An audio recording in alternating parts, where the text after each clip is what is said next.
Hey folks, it's Lisa with Swifty Travels, and today I am in New Haven, Connecticut, all the way on the East Coast. I have a day to explore, and I wanted to check out Yale University. I have never been on an Ivy League campus, and this is absolutely gorgeous with the Gothic architecture. Now, as I did some research on what to do while I'm here, for just the short amount of time I'm here, there are several free museums on Yale's campus. And so we're going to check out as many as I have time for today, and I hope you come and explore this incredible campus with me.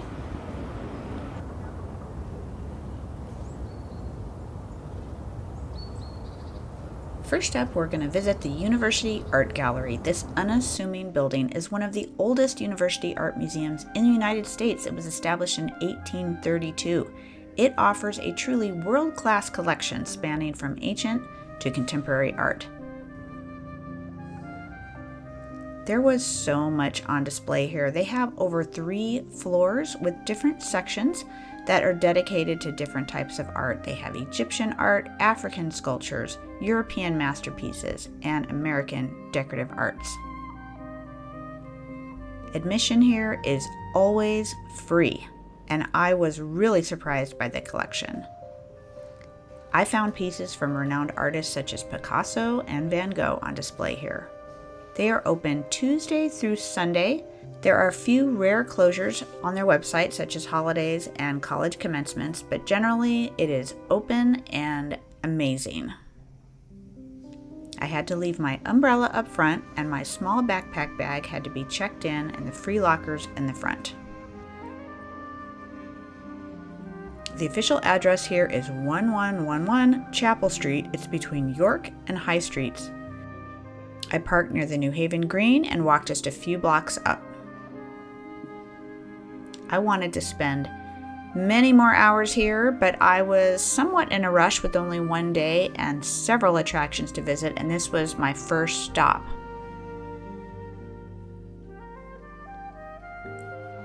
I highly recommend this museum if you have even the slightest interest in art.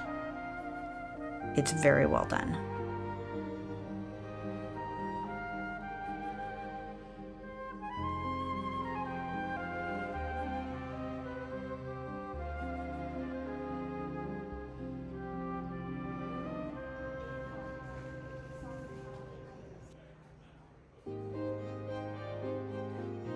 Now there's another free museum right across the street.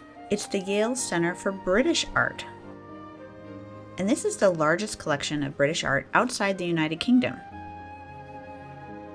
Now I'm not that familiar with British art, but I did go inside and take a look. It's not as impressive as the University Art Gallery. If you only have time for one of these two, I would go to the main University Art Gallery. But if you have the time, it is worth coming in here and checking it out.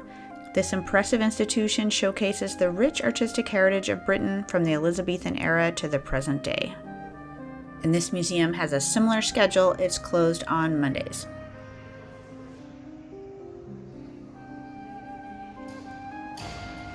Now, after visiting these 2 art galleries, I decide to wander around campus and find some other unique places to visit for free.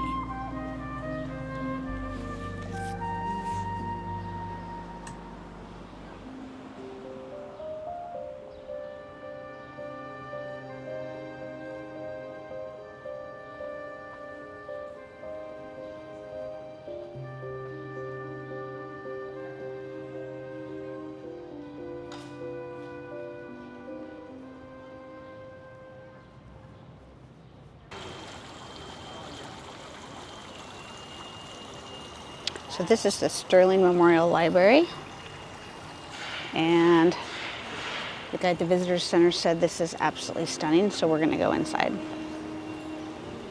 Just look at the inscriptions on here and all the different languages.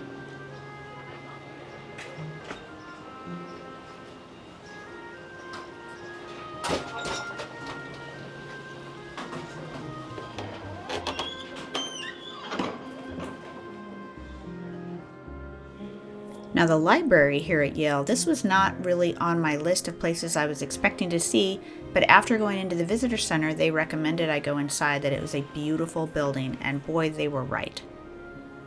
Now, I was allowed to walk around and film a little bit, but I of course couldn't film any of the students or bothering anyone that was in there studying. But there were several areas in there that had a lot of things on display, like a museum, and the architecture is just stunning. So in here you were allowed to video and film the building, of course not the students studying. And this is literally like a cathedral and a museum. It's incredible. Now they have an exhibit here, historical images. What is this called? Oh, this has some controversial subjects here on this display. Now here's a statue of Young Wing. In 1854, he became the first Chinese student to graduate from a North American university.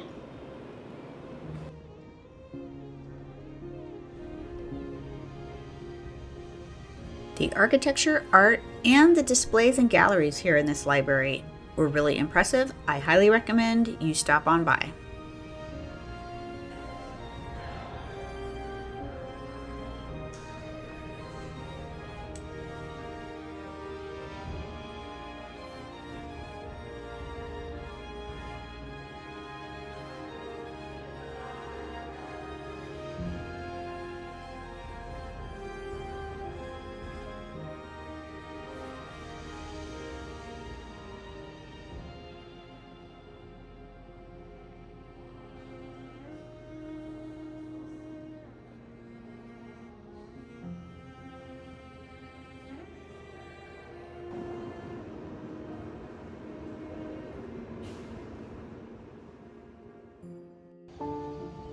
This is the Beinecke Rare Book and Manuscript Library. This remarkable library houses over 1 million volumes, featuring both permanent collections and special rotating exhibits. Beyond the sheer scope of its holdings, what is truly captivating in here is the extraordinary way these books are displayed. It is an architectural masterpiece and a must-see for book lovers. Now, while I was visiting, this was the current temporary exhibit. It was the World of Islamic Manuscripts. This is on display through August 2025, and I'm not quite sure what's going to take its place. Also on display here is one of the few copies in the world of the Gutenberg Bible, the first Western book printed from movable type, which has been on permanent display here since the 1960s.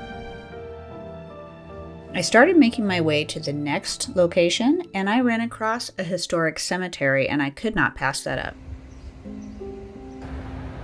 I'm standing here in Grove Cemetery. This is a historic cemetery right across the street from Yale University, and there are many notable people that are buried here. Now, you're going to have to tell me in the comments what I missed, because I don't have time to find all the notables in this cemetery. I have a lot of ground to cover for one day, so let me know. All right, some of the folks that you might recognize that are buried here, we have Eli Whitney, who died in 1825. He was the inventor of the cotton gin. We have Noah Webster, who died in 1843. He created what would become the Merriam-Webster Dictionary. Walter Camp, that died in 1925, was known as the father of American football. He developed many of the rules and strategies that shaped modern football today while he was at Yale. There's also a stone marker for 6 men from the Amistad who died in New Haven and are buried at the cemetery.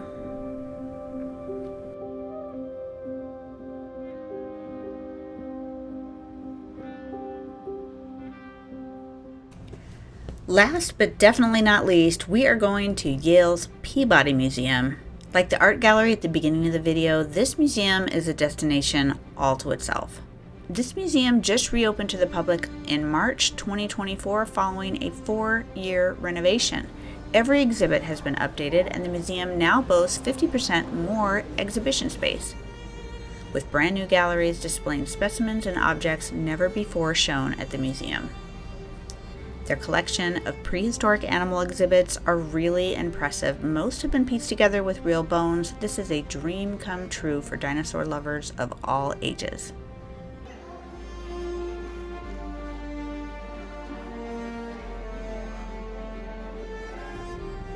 This living lab up here on the 3rd floor is really cool. Visitors can observe live butterflies, insects, and other creatures up close in an interactive learning environment. This place was so fun. And in this area, for the first time, Peabody exhibits an extensive collection of artwork, contextual photographs, and historical artifacts that celebrates the living cultures of the Pacific Islanders. Now, this museum was recently renovated, and I'm going to say it's going to rival some of the greatest natural history museums in the United States. This is fantastic and absolutely free.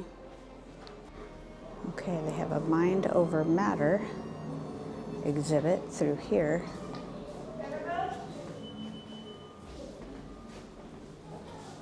Talks about neuroscience. There's a very interesting sculpture of Einstein that seems to be, oh, wow. That's interesting. Talks about vision, the brain, and optical illusions and perception, all in this area.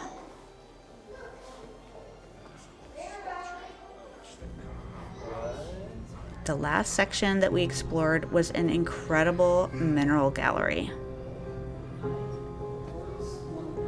All these minerals were so beautifully displayed. I absolutely loved it.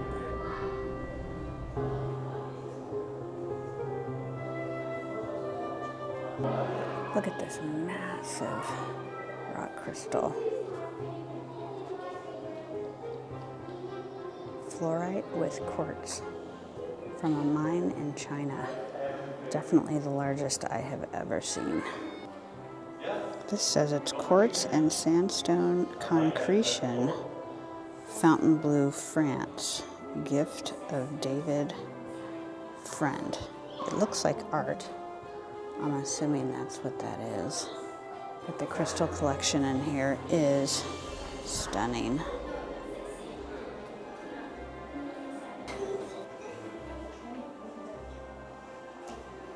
That came from Uruguay.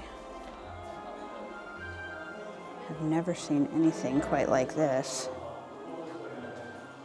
Aragonite variety from China.